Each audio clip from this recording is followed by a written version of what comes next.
एक बार की बात है। रमा की दो बहुएं थी, रश्मि और इंदु।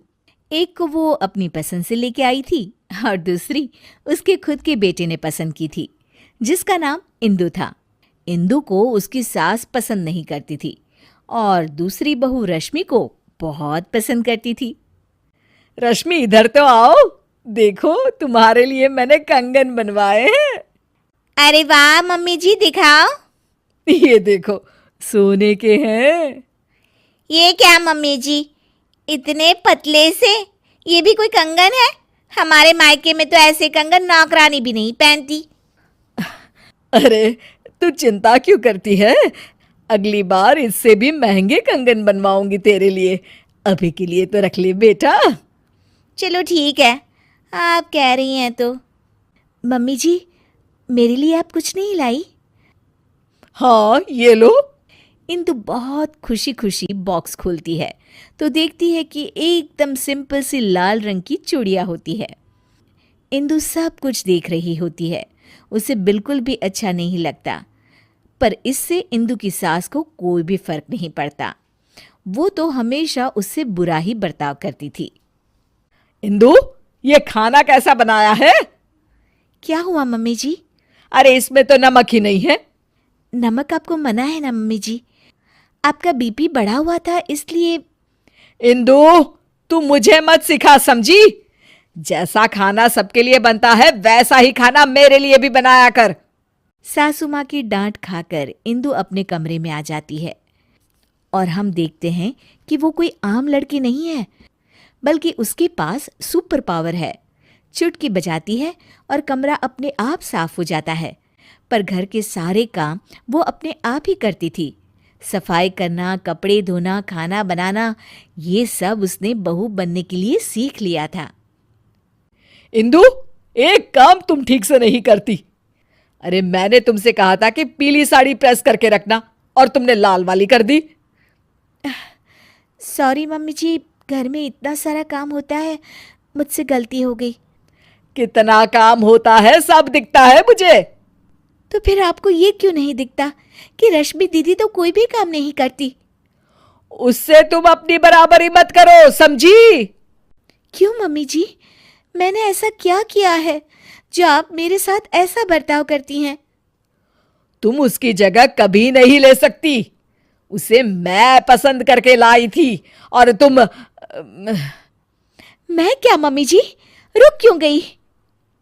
तभी वहां रश्मि आ जाती है। तुम तो अनाथ थी, समझी? वो तो आकाश भैया पता नहीं कहां से तुम्हें पसंद करके लाए और हमारे ऊपर थोप दिया। इंदु को ये सब सुनकर बहुत बुरा लगता है और वो अपने कमरे में चली जाती है। फूट फूट कर रोने लगती है। इतने में अचानक उसकी माँ की रूह उसके सामने आ जाती है। इंदु, उठो बेटा। माँ, ये लोग मुझे बहुत बुरा भला कहते हैं। कोई बात नहीं बेटा, तुम आकाश से बहुत प्यार करती हो, इसीलिए तो इंसानों की दुनिया में रह रही हो। मैं तो तुमसे हमेशा से कहती आई हूं कि चलो यहां से अपनी दुनिया में। हाँ माँ, पर अब मुझसे बर्दाश्त नहीं होता।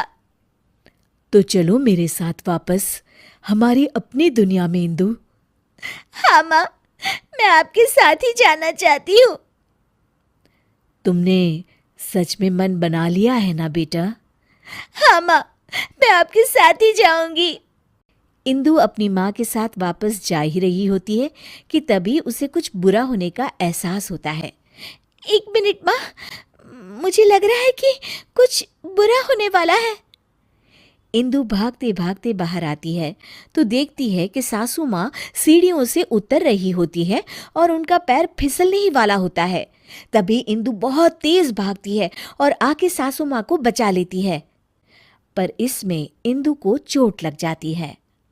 मम्मी जी, आप ठीक तो है ना? आपको चोट तो नहीं आई मम्मी जी? इंदु की ये बात सुनकर सासू माँ को एहसास होता है कि इंदु कितनी अच्छी है और उनका कितना ख्याल रखती है। खुद जख्मी होते हुए भी वो सास की परवाह कर रही है। बेटा, चोट तो तुझे आ गई और तू अभी भी मेरी परवाह कर रही है। थैंक यू बेटा, थैंक यू। अगर तू न होती तो न जाने क्या होता। नहीं नहीं मम्मी जी, जब तक मैं हूँ आपको कुछ नहीं होगा। मुझे माफ कर देना बहू, मैंने हमेशा तेरे साथ बहुत बुरा बर्ताव किया। अरे नहीं मम्मी जी, प्लीज़ आप इस तरह माफ़ी मत मांगिए। इंदु, इधर तो आओ बहू। जी मम्मी जी। ये लो तुम्हारे लिए। ये क्या है मम्मी जी? इंदु बॉक्स खोलती है तो उसमें सोने के कंगन होते हैं। मेरी फेवरेट बहू के लिए एक तोहफा। इंदु खुश हो जाती है और अपनी सास के गले लग जाती है। Thank you mummy ji.